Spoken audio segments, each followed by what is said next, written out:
Kung ginagawa mo to sa late game, nagiging dark system ka. Baka hindi mo alam na yung ginagawa pala nating ito ang dahilan kung bakit tayo natatalo. Bata-bata sa langit ang tamaan, huwag magalit kundi magbago. Paalala muli, ito ay pagsasadula lamang para mapakita ang mga nakakainis na ginagawa ng Dark System sa late game. Number 1, hindi iniingatan ang Holy Defense ng Tore. Yung Holy Defense po ay yung tulak ng Tore. Kapag nabasag na ang inner at outer turret sa same lane, bago mag 12 minutes, alam naman natin na may tulak ang Tore. Kapag maagang nabasag ang Tore nyo at wala pa namang 12 minutes, protektahan nyo yan. Iwasan nyo hanggat maaari na sumabog agad yan kung wala namang kalaban na malapit sa'yo. Huwag mo hahayaan na makapasok yan. I-clear mo na agad kasi sayang. Malaking tulong yan sa pagde-def lalo na sa mga crucial moment. Kung wala namang kalaban na nang pe-pressure sa'yo. Isa sa mga sign na dark system ka kung hindi mo iniingatan yan. Number 2, basta-basta na lang ginagamit yung Magic Sentry. Kung visible naman yung mga kalaban sa map, wag mo munang gagamitin yung Magic Sentry. Kasi yung iba basta may makitang Magic Sentry ginagamit agad eh. Ireserba mo yan kung hindi kita sa map yung mga kalaban. Lalo na kung magkaka-lord na para may vision kayo bago kayo sumugod. Number 3, eto napakadaming gumagawa.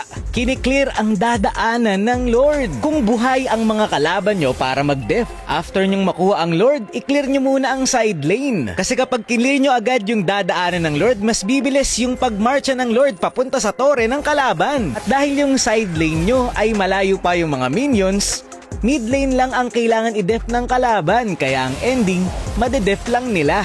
Kung sa mid dadaan ang Lord, utang na loob, wag nyong i-clear ang mid. Side lane muna ang unahin nyo para sabay-sabay ang wave at mahirapan mag-def yung kalaban. Yung mga dark system kasi kiniklear talaga yung dadaanan ng Lord. Ang ending, hindi na-utilize yung Lord. Number 4, magi-spawn na yung Lord o kaya naman may Lord, nagpapa-takedown pa, hindi nag-iingat. Pag may paparting na objective, tapos nakakalamang kayo, mag-ingat muna kayo. Kasi kapag nagkamali kayo at kayo pa ang na-takedown, sila pa yung makakakuha ng Lord. Ang ending, makakambak pa ng kalaban. Kahit mananalo na sana kayo, natalo pa.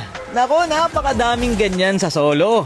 Number 5, pinipilit mag-Lord kahit wala o na-takedown yung jungler. Dark system din yung mga kakampi mo. Kapag na-takedown yung retry holder nyo, tapos may retry holder pa sa kalaban, may jungler pa sa kanila, pero pinilit pa rin mag-Lord. Ang ending, kalaban ang makakakuha. Awit talaga. Number 6, yung marksman na hindi tumutulong sa Lord.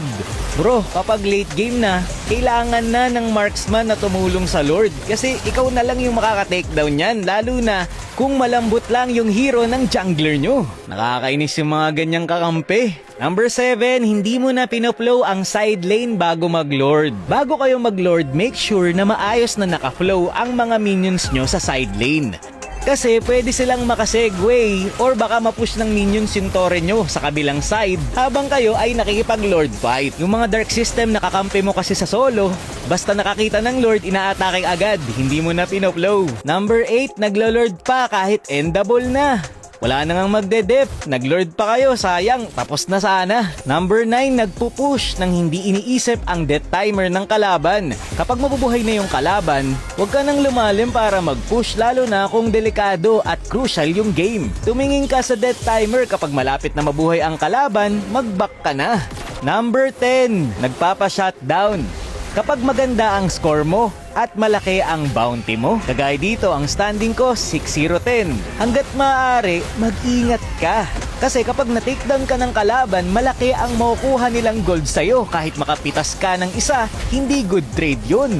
Mas malaki yung gold na makukuha ng kalaban mo. Kaya nakakabawi yung kalaban eh. And last special mention, yung mga nagbebenta ng item kahit hindi pa tapos yung game. Ito yung feeling mo tapos na, kaya binenta mo na lahat ng item mo, ang ending, nakambak pa kayo. Ako guys, aminado ko, nagagawa ko din ang iba sa mga ito. Pero kung iiwasan natin ang mga ito, mas lalaki ang chance nating manalo. Kasi iwas sa lose streak, iwas sakit sa ulo. Ginawa ko itong video ito, lalong lalo na para sa mga solo player.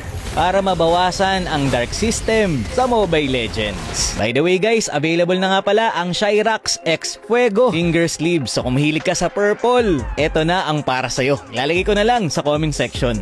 Yun lamang for this video. Maraming salamat sa panonood and to God be the glory.